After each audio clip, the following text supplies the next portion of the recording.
Yo, what's happening, my people? Welcome to another episode of BMF Combat Sport, guys. We are talking. Oh man. Mbuyi versus Dikasa. Alright, guys, so this is the main fight of EFC 98. Wow.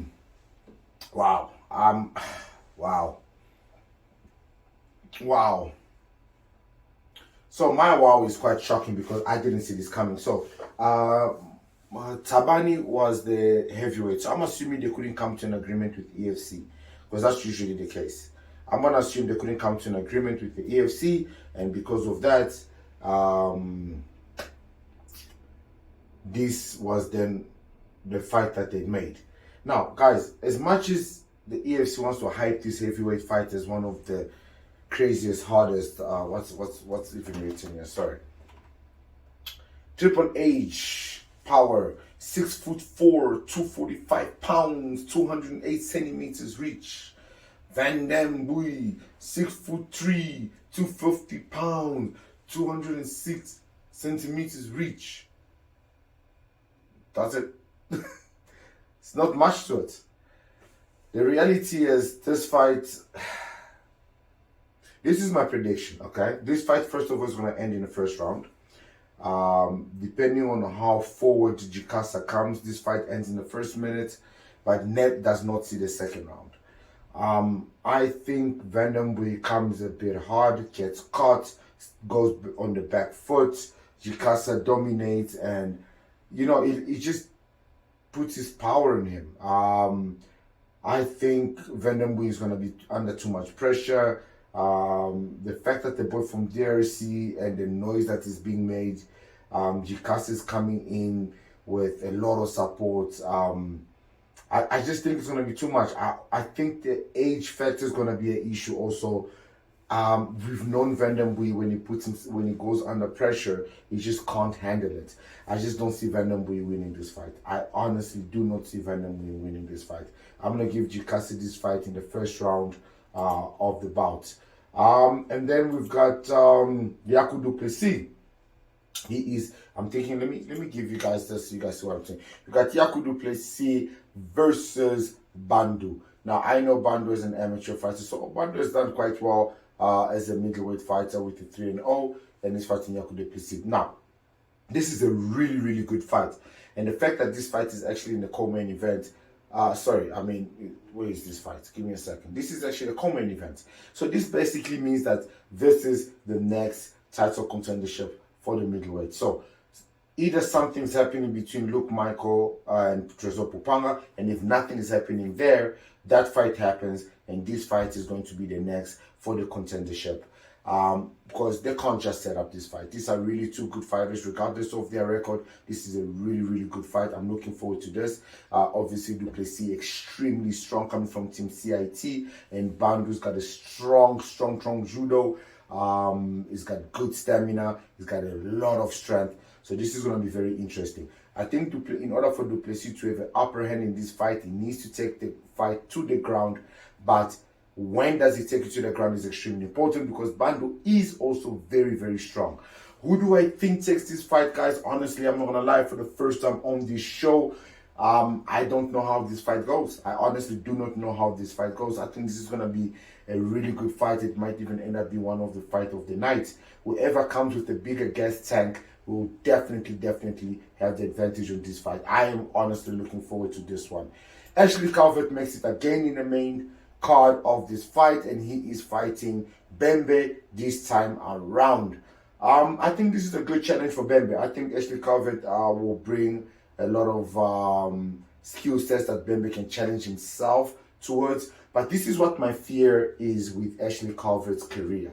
I think Ashley Calvert's career has become one of those careers where the EFC is using it to have fighters that they feel that are good, but they are doubting their grappling.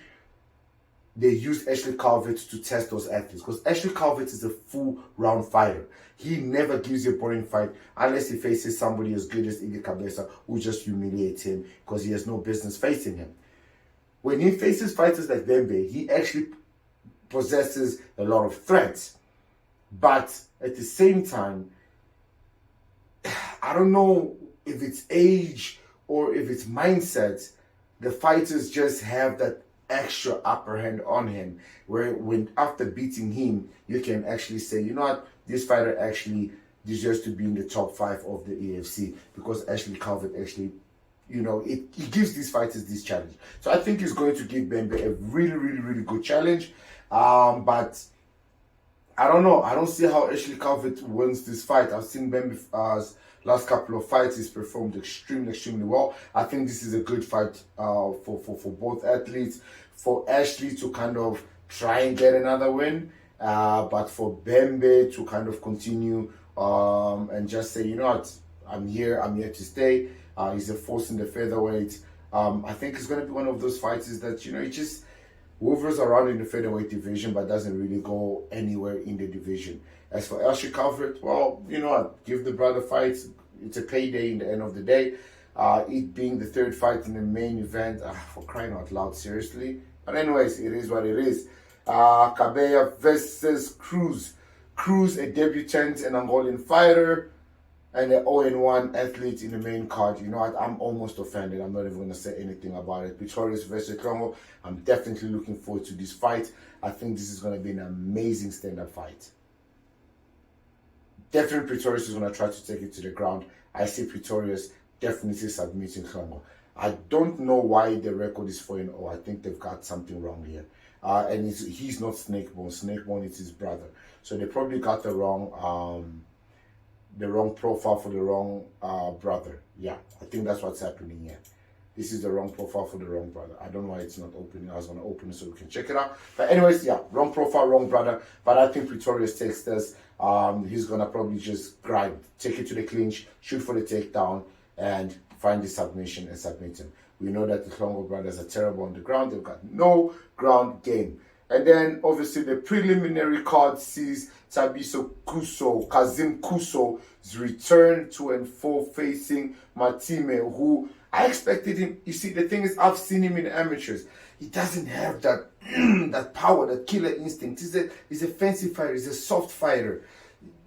So, yeah, it's in the bantamweight division. I think this is an opportunity for Kazim Kuso to get a W after a very long time away from the cage. This should be a very interesting fight, but I don't see any reason for Thabiso Kuso to lose this fight. He has no reason to lose this fight. He's the more experienced fighter. He should be the physically stronger one if he comes prepared and he's trained hard and his gas tank is on point, because this kid does train hard and he can go. He's just been very unlucky. It just needs a little bit more power, man. I think he should be in the flyweight, but there's killers in the flyweight in the EFC. So yeah, this should be quite interesting too. I'm expecting this to at least go the full round.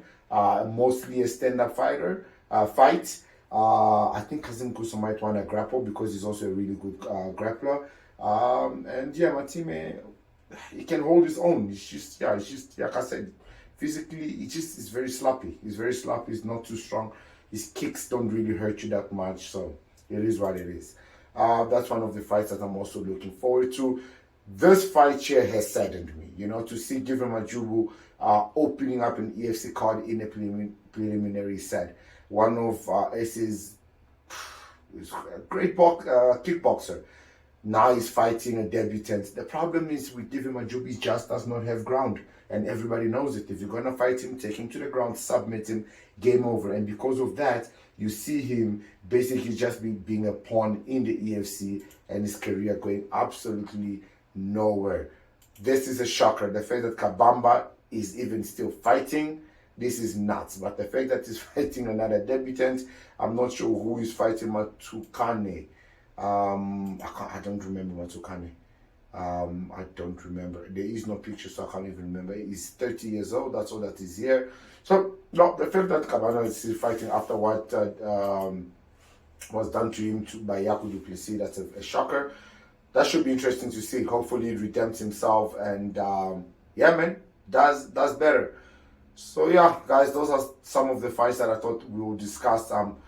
It's an interesting event. Like I said, there's some fights that I'm very, very interested to see. Duplessis versus Bando will definitely be very interesting. Bembe versus Calvert.